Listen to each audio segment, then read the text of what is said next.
ETV YouTube ఛానల్స్లో మీ వ్యాపార ప్రకటనల కోసం ఈ నంబర్కి కాల్ చేయండి.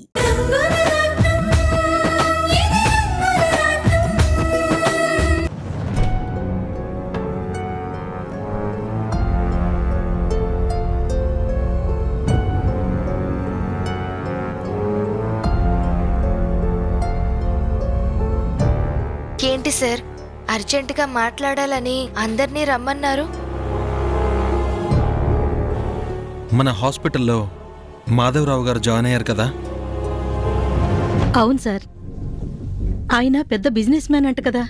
ఆయన చూడ్డానికి వివిఐపీలు కూడా క్యూ కడుతున్నారు. అవును, ఆయన చాలా పేరున్న వ్యక్తి. అలాంటి పర్సన్ ట్రీట్మెంట్ కోసం మన హాస్పిటల్కి రావడం ఒక విధంగా మనకి ఛాలెంజ్. ఎందుకంటే మీడియా ఫోకస్ మొత్తం మన మీదే ఉంటుంది. పెద్ద పెద్ద హాస్పిటల్స్ వాళ్ళు కూడా మనం ఈ కేసుని ఎలా డీల్ చేస్తామా అని ఎదురు చూస్తూ ఉంటారు. అదేంటి సార్, సామాన్యుడికైనా ఇలాంటి సెలబ్రిటీస్కైనా అనారోగ్యం ఒక్కటే కదా. మనం అందరి విషయాల్లో అంతే జాగ్రత్తగా చూసుకుంటాం కదా. అవును డాక్టర్, అయినా మందులు మార్చి మనుషులు నిరికించే ఆ డాక్టర్ అరుణ్ కూడా ఇప్పుడు లేడు కదా. అందుకే మీరు భయపడాల్సిన అవసరమే లేదు. అవును డాక్టర్, అందరం చాలా జాగ్రత్తగా చూసుకుంటాం. మీరేం భయపడకండి సార్. మాధవరావు గారు ట్రీట్మెంట్ పూర్తి చేసుకుని మన హాస్పిటల్ నుండి హ్యాపీగానే వెళ్తారు. కూర్చోండి కూర్చోండి. ఆ నమ్మకం నాకు ఉంది సీత. కానీ మాధవరావు గారి ప్రాబ్లం వేరు. ఒక యాక్సిడెంట్లో ఆయన నడుం భాగం మొత్తం చచ్చుబడిపోయింది. కానీ ఇలాంటి కేసుని డీల్ చేసి 100% సక్సెస్ చేసిన world famous doctor Agarwal sir యుఎస్లో ఉంటారు. ఈ కేస్ ఫైల్ ఆయనకి పంపించి నేను మాట్లాడాను. ఆయన స్టడీ చేసి చెప్తాను అన్నారు. 2 రోజుల క్రితమే అగర్వాల్ గారు నాతో మాట్లాడారు. ఆయన ఈ సర్జరీ చేయడానికి ఒప్పుకున్నారు. అమెరికా నుంచి సార్ రేపే మన హాస్పిటల్కి వస్తున్నారు. సర్జరీ ఇక్కడ మన హాస్పిటల్లోనే చేయబోతున్నారు.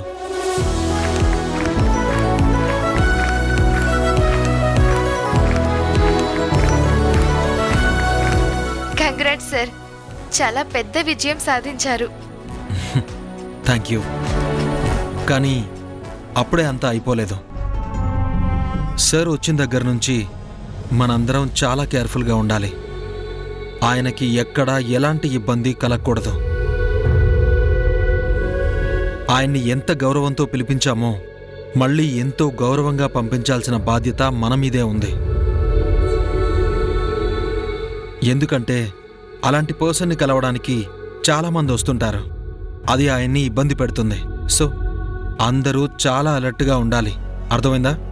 తప్పకుండా సార్. అలాంటి వాళ్ళని గౌరవించడం, మర్యాదగా చూసుకోవడం మన బాధ్యత. ఆయన వచ్చి ఆపరేషన్ చేసి తిరిగి వెళ్లే వరకు ఎక్కడా ఎలాంటి ఇబ్బంది రాకుండా చాలా కట్టుదిట్టంగా అందరం చూసుకుంటాం.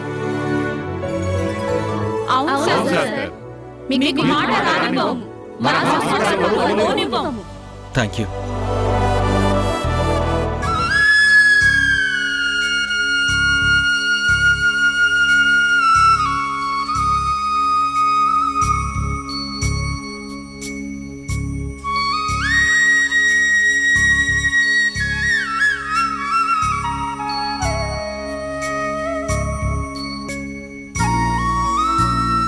స్వామి, ఇంతవరకు నేను ఏమీ కోరుకున్నది లేదు. అన్నీ ఇచ్చావు. దేవుళ్ళంటి భర్తనిచ్చావు, రత్నాల్లాంటి పిల్లల్నిచ్చావు. అందులో 2 దూరం చేశావు. మా రాత ఇంతేలే అని సరిపెట్టుకొని గుండెని రాయి చేసుకొని బతుకుతున్నాము.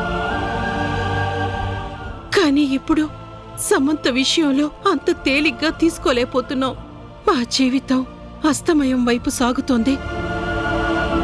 సమంత జీవితం ఉదయం వైపు సాగుతోంది. ఎక్కడ దాని జీవితాన్ని అన్యాయం చేసి మేం వెళ్ళిపోతామోనని అనుక్షణం భయం వేస్తోంది. అందుకే ఎలాగైనా వంశీ మనసుని మార్చి మళ్ళీ వాళ్ళిద్దరూ ఒక్కటయ్యేలా చెయ్యి స్వామి.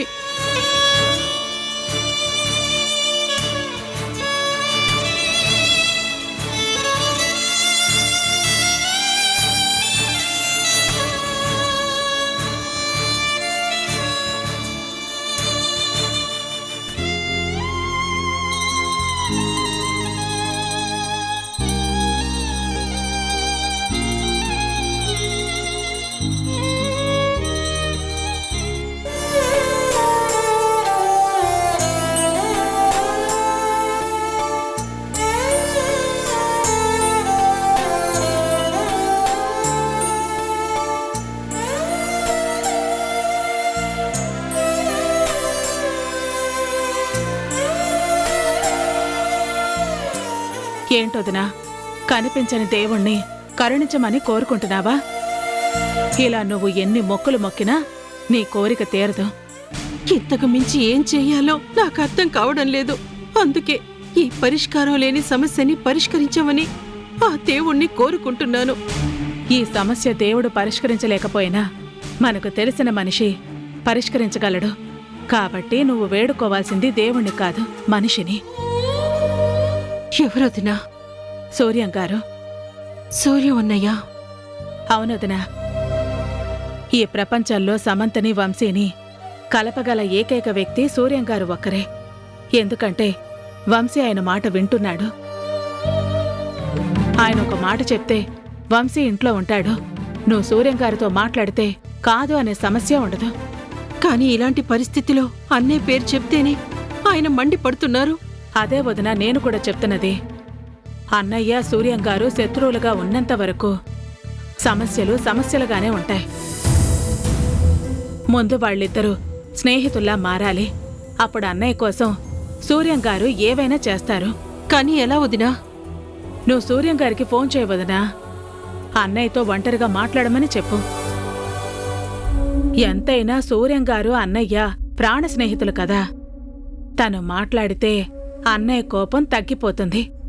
మళ్ళీ వాళ్ళిద్దరూ ఒక్కటవుతారు. తర్వాత సమంత జీవితం కూడా సర్దుకుంటుంది. వదినా, చాలా మంచి ఆలోచన. ఇప్పుడే ఫోన్ చేస్తాను. ఫోన్ చేయి.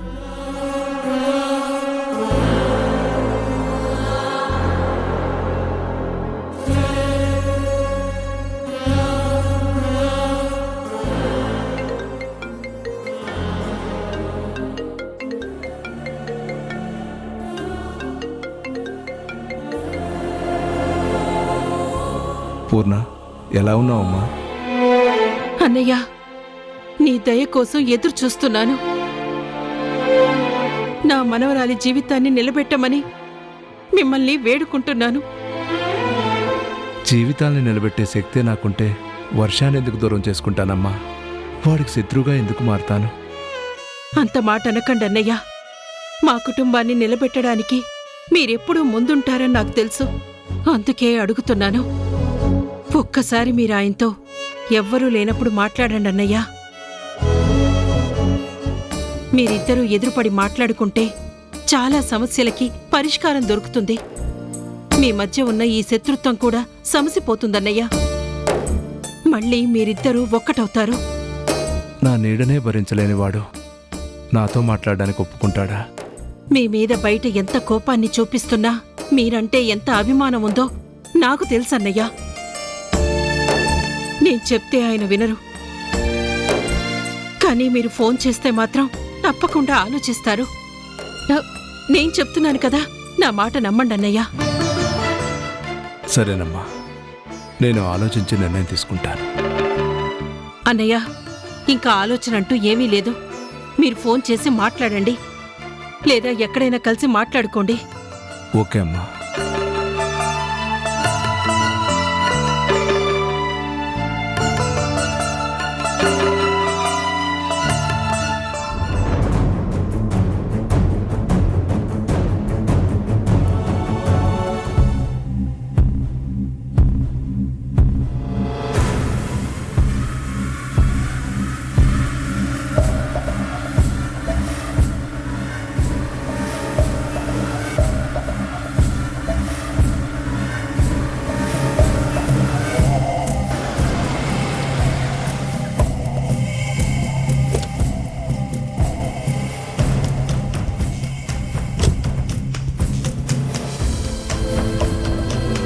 నమస్తే మేడం. హ్మ్. నమస్తే జగపతి గారు. ఎక్కువసేపు వెయిట్ చేయించానా? అవసరం నాదైనప్పుడు వెయిట్ చేయడంలో తప్పులేదండి. మనం చేసే పని బయటికి తెలియకూడదు అనుకున్నప్పుడు ఎవరికీ తెలియకుండా రావాలి అంటే కొంచెం టైం పడుతుంది కదా. నిజమే. కుటుంబాల్ని నిలబెట్టాలి అంటే అందరికీ చెప్పి అందరితో కలిసి చెయ్యాలి. అదే కుటుంబాల్ని కోల్చాలి అంటే వాళ్లకు కూడా అనుమానం రాకుండా చెయ్యాలి. కరెక్ట్గా చెప్పారు జగపతి గారు. మీ తెలివిని మెచ్చుకోకుండా ఉండలేకపోతున్నాను. ఇంతకీ నేను చెప్పిన పని ఎంతవరకు వచ్చింది? అక్కడ పని సక్సెస్ అయింది కాబట్టే కదా మేడం ఇక్కడ మిమ్మల్ని కలవడానికి వచ్చాను. అంటే రాణి మిమ్మల్ని పూర్తిగా నమ్మేసిందా? అందులో సందేహమే లేదు. నమ్మినట్టు నాటకం ఆడుతుందేమో ఒకవేళ. ఆ అట్లు అమ్ముకుని బ్రతికేదానికి అన్ని తెలివితేటలు లేవు. ఏం చేస్తే అది నమ్ముతుందో ఆ పనే చేశాను నేను. దానికి కనిపించేలా కూలి పని చేశాను. మట్టెత్తుతున్న నన్ను చూసేసరికి పాపం రాణి మనసు కరిగిపోయింది. మీరేంటి ఇలాంటి పని చేయడమేంటి అని కన్నీళ్లు పెట్టుకుంది. రాణి నేను మారాను అని నమ్మాలి అంటే ఈ మాత్రం కష్టపడాలి కదా. నీ మీద భారం కాకుండా ఉండాలి అంటే ఇంతకు మించి ఇంకో మార్గం లేదు అని ఎస్వి రంగారావు గారిలా అద్భుతంగా నటించేశాను. దెబ్బకి నమ్మేసింది. సినీ నటి సావిత్రిలా కన్నీళ్లకు కరిగిపోయి కన్నీళ్లు పెట్టుకుంది.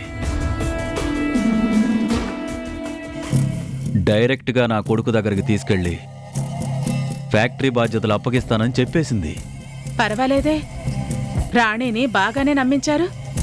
కానీ మీ కొడుకు మిమ్మల్ని నమ్మడు కదా, ఎందుకంటే అతంది మీ రక్తం కదా.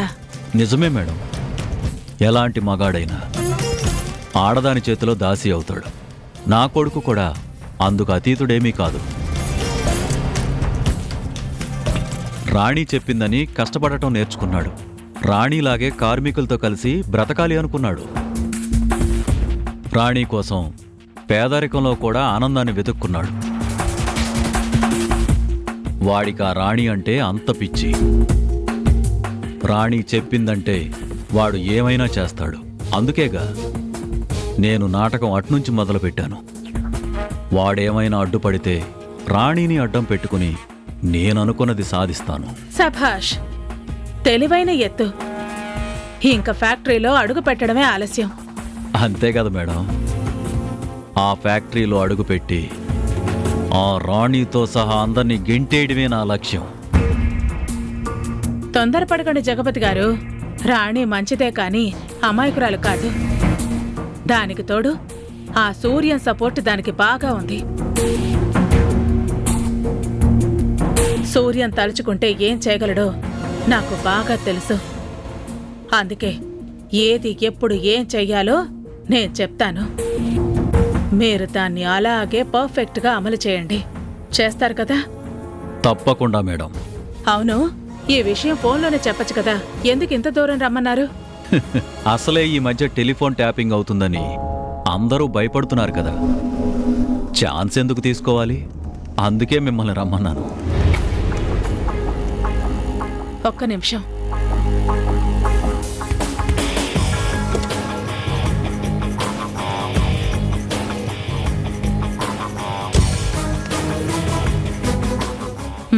ఇదిగోండి, ఖర్చులు కొంచండి. Thank you madam. Thank you very much.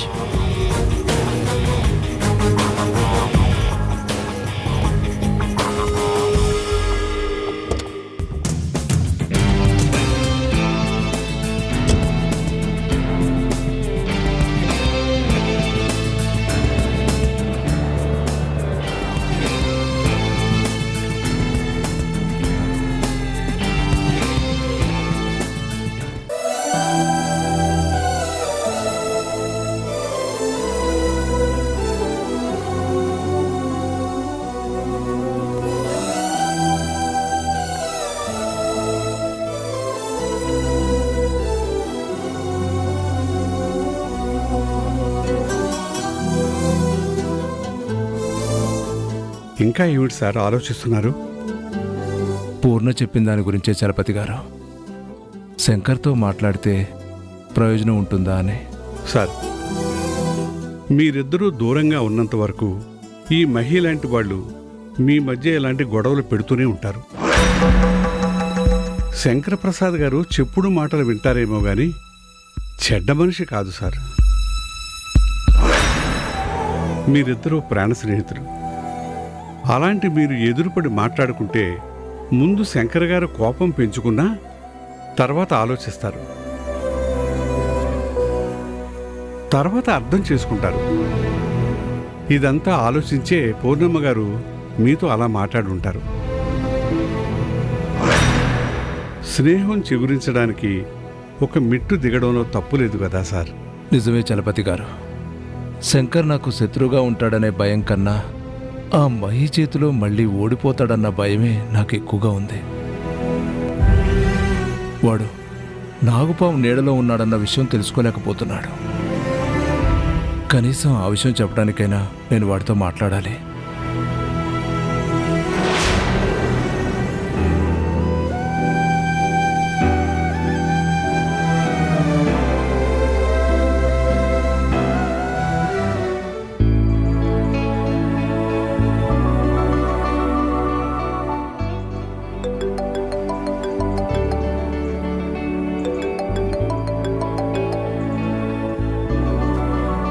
Hello Shankar, నేను సూర్యాని.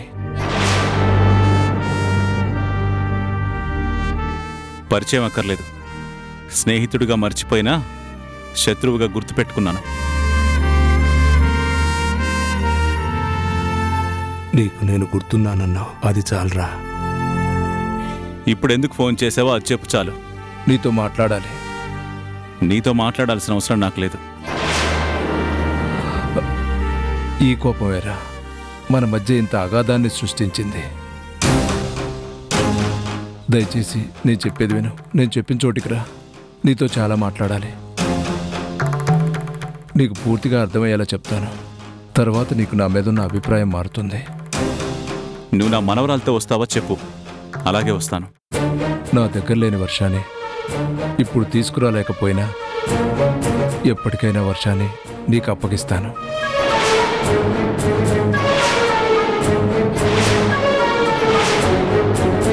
దయచేసి ఇప్పుడు మాత్రం రా.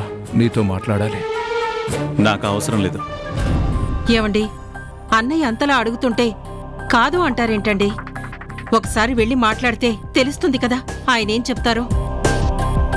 మౌనంగా ఉన్నంత వరకు దూరంగానే ఉంటుంది. మనసు విప్పి మాట్లాడుకుంటే కోపం తగ్గి మళ్ళీ మీరు దగ్గరవుతారండి.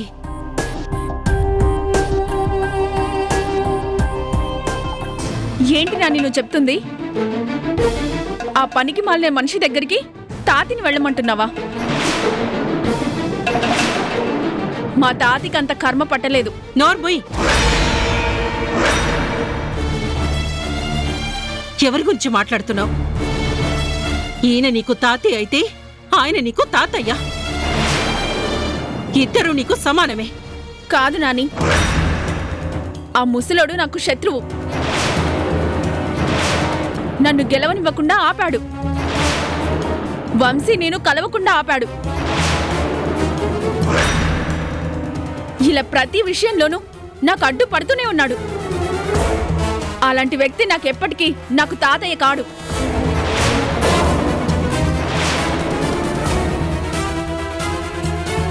విన్నావు కదా నా మనవరాలి మాటలు. ఏమండి, ఇదేదో బుద్ధి తక్కువై మాట్లాడితే మీరు కూడా దానికి వంత పాడతారేంటి?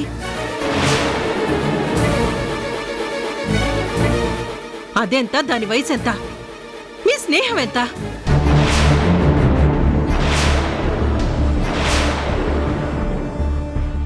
మీ పిల్లలు పుట్టక ముందు నుంచి మీరిద్దరూ స్నేహితులు. ఇప్పుడు మీ మనవరాలికి అప్పటి మీ బంధం గురించి తెలియకపోయినా నాకు తెలుసండి. అందుకే వెళ్ళి మాట్లాడమంటున్నాను.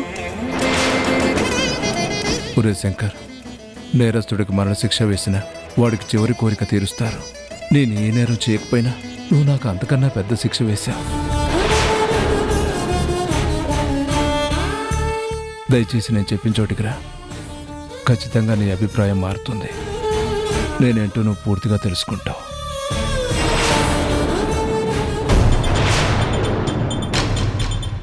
అన్నయ్య అంతగా చెప్తున్నారు కదా, వెళ్ళిరండి.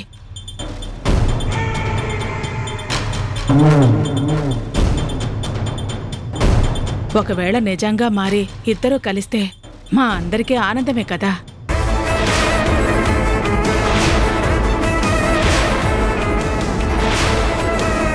సరే,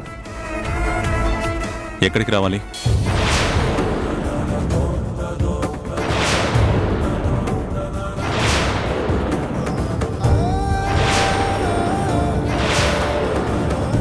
సరే, అరగంటలో అక్కడ ఉంటాను. సరే.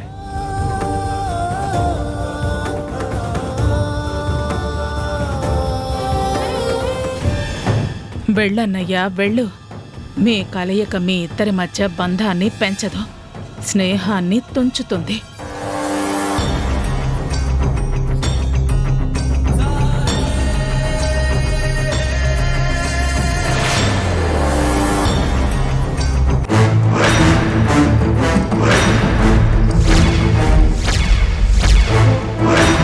నమస్కారం సార్.